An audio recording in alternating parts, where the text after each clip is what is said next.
எதிர்கிட்டேருந்து வரவே வராது. படத்துல சாட்டையை சொல்ற மாதிரி ஆட்சி நடத்துறப்ப யாரா இருந்தாலும் சரி, எந்த விதமான இடையூறா இருந்தாலும் சரி, முதலமைச்சர் அவர்கள் சாட்டையை சொல்றதுக்கு தயங்கவே கூடாது. தலைவனா இருக்கிறது ஈஸியே கிடையாது.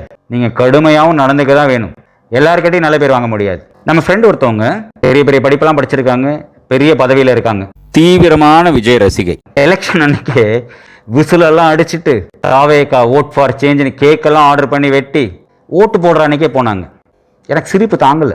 ஓட்டு தானே போட போகிறாங்க, இதுக்கே அலப்புற தாங்கலையே அப்படின்ட்டு. ஆனால் அவங்களுக்கு அப்பயே தெரிஞ்சிருக்கும் போல இருக்கு நம்ம தான் ஜெயிக்க போகிறோன்ட்டு.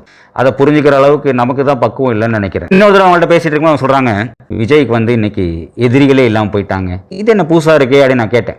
இல்லை, முன்னாடி விஜயை ரொம்ப வெறுத்தவங்களாம் இன்னைக்கு விஜயை விரும்ப ஆரம்பிச்சிட்டாங்க. நிறைய ஹேட்டர்ஸ்லாம் குறைஞ்சிட்டாங்க. இங்கே எல்லாமே விஜயை ஏதோ ஒரு விதத்தில் விரும்பி விஜய் பக்கமே வர ஆரம்பிச்சிட்டாங்க அப்படிங்கிறாங்க. ஆத்தாடி அப்படின்னு நமக்கு தோணுச்சு.